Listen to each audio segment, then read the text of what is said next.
This is Tall Tale TV, your podcast for sci-fi and fantasy short stories.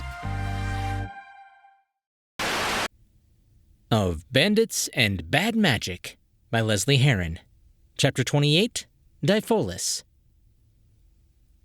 Invisible fingers dug into Eric's flesh as the life warden tightened her hold on him.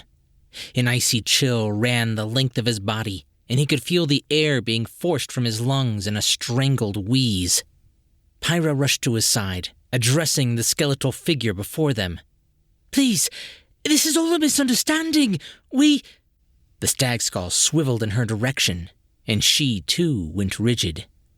"And death to any who would aid his return."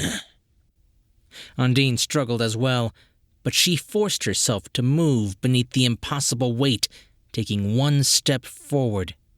"We mean you no harm." The figure turned in her direction, clenching her bone fingers at the sound of the Dryad's words. "So you have claimed before. I remember well your last visit." The blue flame flickered brightly behind the stag skull. "Your honeyed words and empty promises may have swayed one of our own, but we will not buckle so easily now." She shifted her gaze to level it on Eric, raising her clenched fist high, like an executioner drawing an axe. "Goodbye, little king." A gurgled shout cracked through the air, sounding unmistakably like the word, "Stop." Something pushed past Eric, and he watched as Bob imposed himself between them and the life wardens.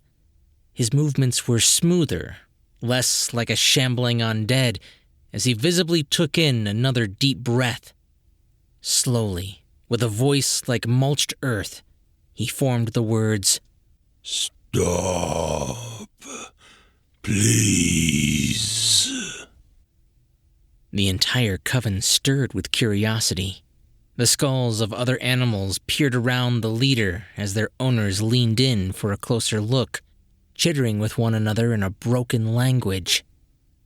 The stag-skulled witch slowly lowered her hand, considering the piteous creature before her. "You would speak on their behalf?" Bob bowed his head and nodded. "Then approach, Shadeborn, and be heard." As if she were merely annoyed with a pestering fly, the witch flicked a hand, and Eric felt the pressure lift. He sucked in lungfuls of air and closed his eyes against the rush of vertigo he felt in his weakened state. He was still unable to move from the neck down, but grateful he was once again able to breathe. He glanced to his side to see that Pyra and Undine had also been partially released. In a low voice, he asked, "Are you guys okay?" Pyra responded with a curt nod, as she continued to watch their faithful, undead companion walk easily up to the witches, where they all began to fawn over him and converse in low, echoing tones that filled her with the memory of songs sung by whales from her youth. Was he always able to speak?" Eric tugged against the invisible bindings before shaking his head. "I've never heard him do anything more than a moan." Unable to lift her arms, Undine gestured with a tilt of her head towards the giant skull. "When Revaria died, her body and essence created this soul well. Here, all life magic is amplified." Pyra looked at Eric. "Does that mean you might be stronger here? Do you think you can free us?" With a scoff, Eric shook his head again. "There's a dozen of them. We nearly died just trying to say hello. I doubt my little shadow bug would be a match." He cast an apologetic glance inward. "No offense, Wraith." "None taken. They are scary." Eric glanced over his shoulder, catching the image of Undine in his peripheral. "How did you and Elias handle this before?" "The last time we were here, they were practically cordial. Sabine knew one of them personally and brought us through the swamp, but they had a different leader then. Pyra nodded, thinking, perhaps we could ask to speak with her. It was so long ago. Undine squinted at the huddled witches. I do not see her among the others. Perhaps she is no longer living. With a heavy, defeated sigh, Pyra sank against her invisible bindings. What about the one that Sabine knew? Is she still here? What was her name? Undine remained silent for several moments, racking her memories. Madame? Her voice trailed off as she failed to remember the entire name. His heart dropped into his feet as Eric's gaze moved back to the witches. Their bodies, made of bone and branches held together with fabric and twine, were animated by a blue glow within, and the way their joints cracked as they moved brought to mind an imposing monarch. Madam Whisper? Yes! Undine gave him an odd look.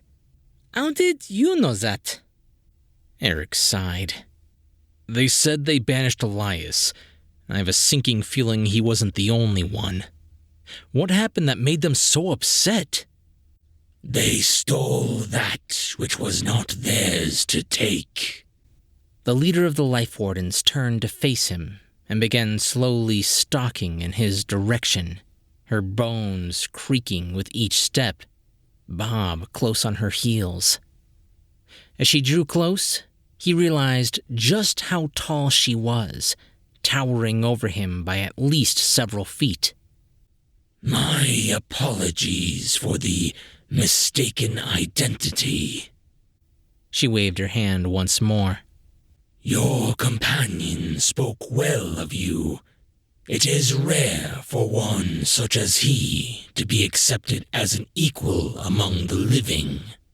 For this you have garnered a modicum of my respect. Eric collapsed to his knees as the invisible force that held him aloft vanished. He pushed himself to his feet, glancing over to the undead as he did, whose usual slack-jawed grin grew wider. He said that? It took him a moment, wiping his hands on the legs of his borrowed clothes, before he realized it was true. At first, he had been terrified of Bob, but eventually, he had become just another member of their group. I am Matron Echo, protector of these swamps. Despite this one's testimony... She paused, waving a hand back to the undead. You are not welcome here. Speak your peace, Realm Walker, so that we may part ways. Well, Eric swallowed hard. We need a favor. And based on the fact you just tried to kill me, you're not going to like it. He gave a nervous chuckle. We need you to bring the king back, along with my brother. The matron's glowing eye sockets stared at him, unmoving. No. Eric blinked. Just no? He was banished for a reason. Now leave. Pyra stepped forward. Please, whatever wrongs he's accused of... The blue light flared behind the horned skull. The wrongs he is accused of include robbing the life from the land and forcing it into the corpses of the dead. She glowered down at Pyra. Even if his other sins were not cause enough, necromancy is the highest form of heresy. Pyra glared back, ever defiant. 50 years is enough time for penance, don't you think? For his crimes, I would have seen him slaughtered. Undine thrust a finger at the witch.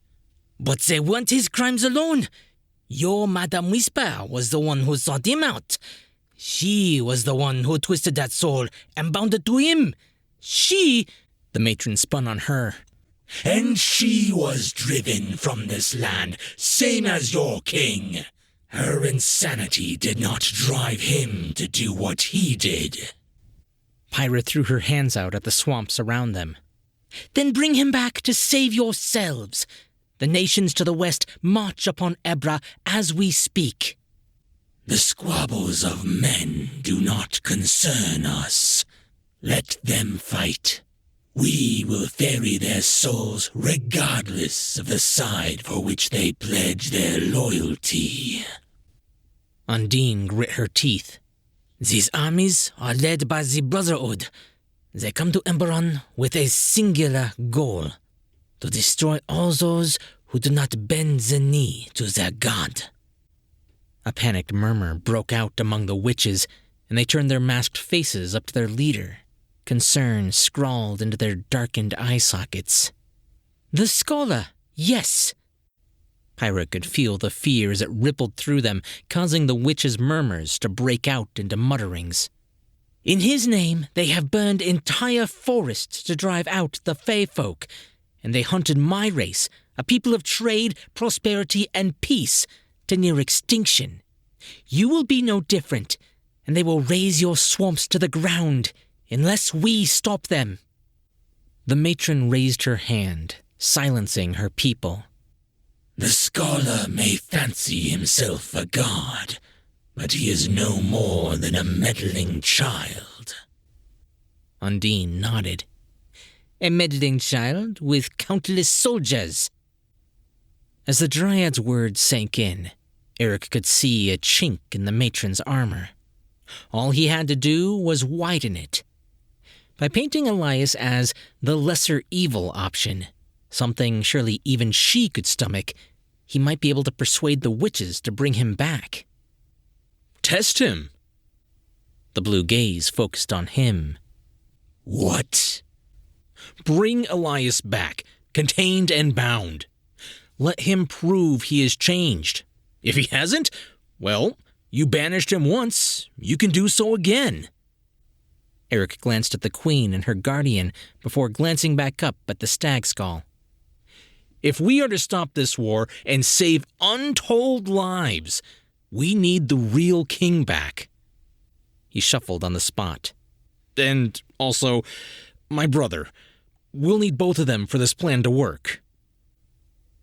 The matron scrutinized the small man for a moment, considering him in earnest for the first time. She drew in a breath before speaking. You are an otherworldly twin of this man, yes? How did you come to be here? Caught off guard by the sudden change in topic, Eric cleared his throat. Well... He chewed on his tongue, mulling the words in his mouth. How to explain interdimensional travel and quantum computation? I made a device that let me move between worlds. She moved closer. And you created this device yourself? Not from a plan or an idea from another? Eric stammered. Yes? Defeated, the matron visibly sagged. Then your cleverness is his. We closed the portals to prevent him from returning. But if you found a path here, so shall he. It is the way of the worlds. Wait, what do you mean you closed the portals? Like, all of them? She nodded. It was the only course of action. And in the process, you stranded me and my brother? Eric struggled to contain his outrage at the sudden realization of the source of all his problems. Not to mention countless others on worlds they don't belong on. Then you should not have strayed so far from your home. The matron pushed a bony finger into the would-be king's chest. We did so to contain more than just your monarch. By being here, you have endangered all, and we must now try and stop the spread of your mistakes." Pyra had a sinking feeling in her gut. What does that mean? "It means, little queen, that we shall bring Elias back and test him as this one suggests. The blue light pulsed. And if we find him to still be a threat, he will not get a second chance." Orith readied himself. The matron had called, and he was duty-bound to answer. He may just be one of the Coven's lost souls, relegated to a body of primordial liquid held aloft by scavenged bits of tree, but he still had a sense of self, a sense of pride. A terror in life, he had been a beast of unspeakable power. But as the last of the dragons withered from memory, he was all that remained of the once proud race, trapped on this side of eternity by the inability to cross the veil of death. Of course they had called him, for even the great mammoth protector feared him. Who else could bring back the god-touched man-king? Orith stalked forward on his many limbs as he sensed, rather than saw, the life wardens begin to weave their magics. Half a dozen of Thiara's chosen warriors reached forward with their long dead hands, digging their bony fingers into the fabric of reality. With a mighty yank, they tore back the curtain that separated this reality from the next, and they stood sentry, holding open the passageway for his crossing. The intervening space was like walking through the eye of a hurricane. He was reminded of the wind beneath his massive leathery wings and the rush against his face.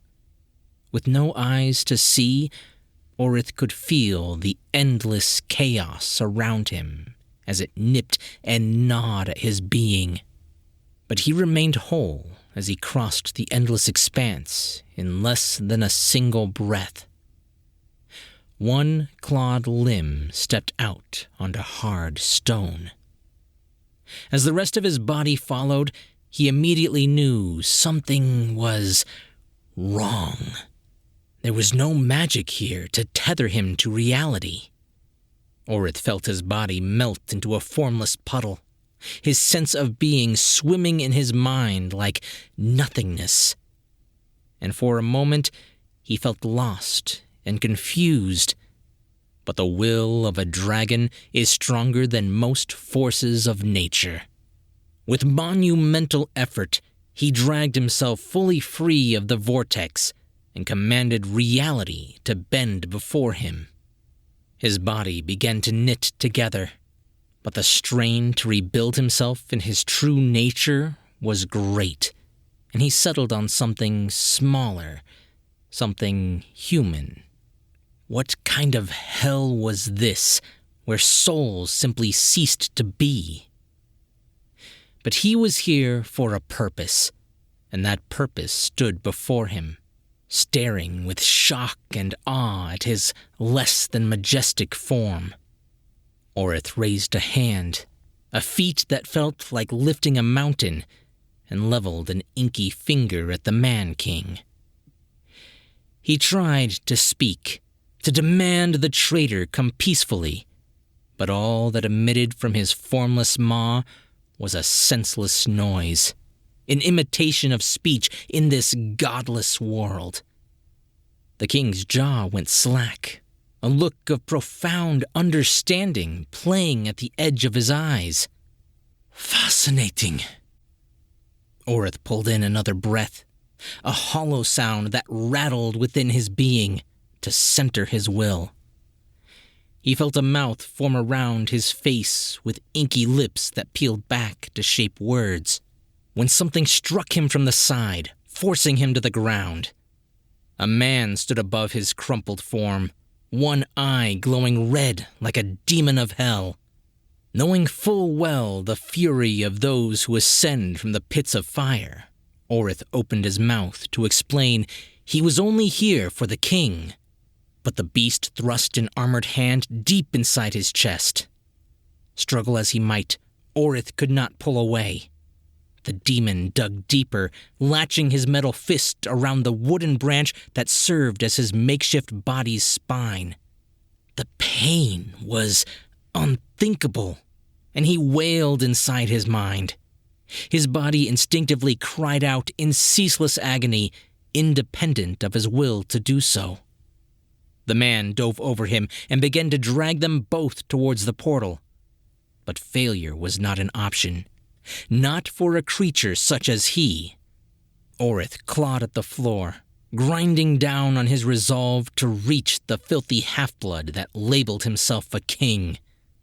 But his attacker had far more strength than a normal man should.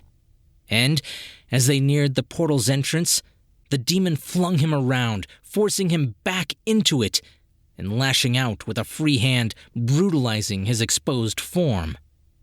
There was no stopping it. Orith did not possess the strength to fight against such a beast in this world devoid of magic.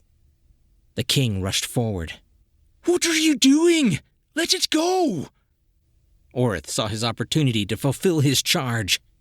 With a final burst of willpower, he extended his arm far beyond its normal length, snatching the little king by the neck in his clawed grasp. He would deliver him under the wardens should it cost him his very existence. He crossed the threshold into the hurricane of chaos once more, dragging his prey with him. He could feel something hauling back on the king as something else attacked his arm, but he was so close to the other side. Magic flowed through him once again, and his strength returned in torrential waves. He stepped halfway across the threshold to the other side. The faces of the Life Wardens greeted his triumphant return. He breathed in a deep breath to trumpet his success, but it turned into an anguished cry of horror as the vortex collapsed around him, ripping his body to pieces across two worlds and the infinite expanse between. The memory of flight, his final thought, and the warmth of a glittering sun was the last thing he felt before everything faded to nothingness. And thus came the end of the last of the once proud dragons. Orith ceased to be. Silence stagnated the air as the others of her coven moved to scoop up the remains of the lost soul. The matron placed a bony hand on the large, gnarled piece of driftwood that made up Orith's spine, and recoiled as his final memories pierced her mind's eye. Snapping her hand away, she gasped, "A demon of unimaginable strength and clad in red." Where had he found such allies in a magicless world? Another flash, and she saw the face of the king, eyes alight with cruel pleasure. Eric, horror-stricken, watched as the other Wicker Witches moved towards the giant skull, cradling the largest remnants of their champion. "What just happened? Why did you close the portal before it could come through?" The matron turned, glancing down at the tiny elf. "We did not. Elias did." At the look of grave concern written on the bone of her face, Pyra looked up to the Life Warden with a mixture of confusion, hope, and anguish in her voice. "What does that mean? You can still bring him back, right?" The matron shook her head. "It means that your quest is at an end, but ours has just begun. May Thiara protect us all." She motioned to the others of her coven. "Prepare the seed. We must ensure the boundaries between our realm and the others remain secure." Eric stalked forward. Just like that. "Cleverness is indeed a shared trait." The matron turned to face him one last time. You know not what your curiosity may unleash, and what his surely will. All we can do now is attempt to seal him in his prison, and failing that, in his grave. Pyra sank to her knees. Pain coursed through her, a numbness eating its way inside her like a silkworm. The words echoed around in her head, and she felt her heart would surely cease to beat. Seal him. Realization set in, and Eric faltered. What about my brother? A casualty of circumstance. Rage flooded him like never before. Eric threw out a hand, gesturing at the woods in the direction they came.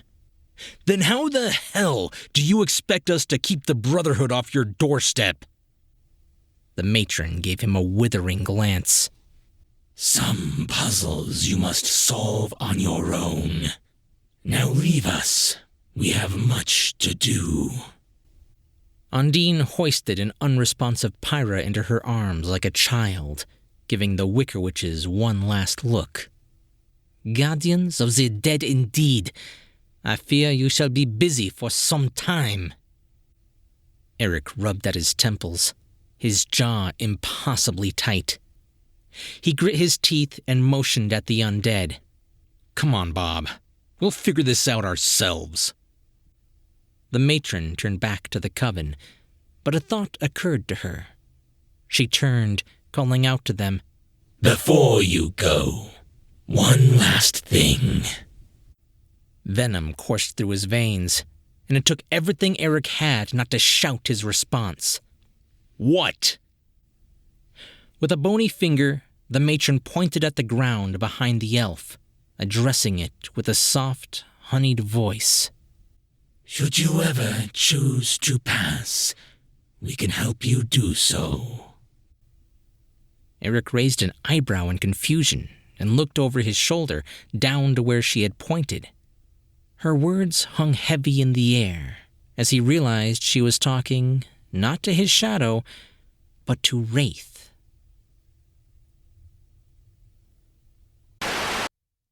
Of Bandits and Bad Magic is Book 3 of the ongoing series by Lesley Herron. Tune in every few weeks to hear the latest chapter as it's being written. If you'd like to listen to Books 1 and 2, you can find links in the description.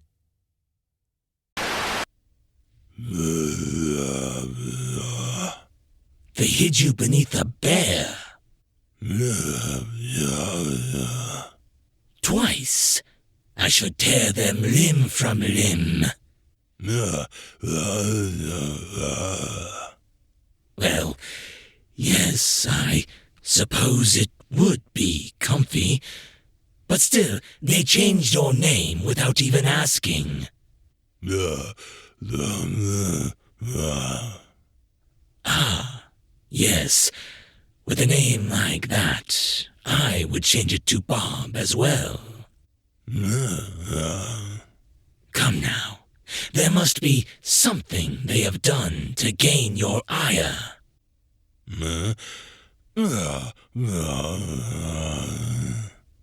Well, to be fair, you do kind of smell. I suppose you're right. Skeletons don't have noses.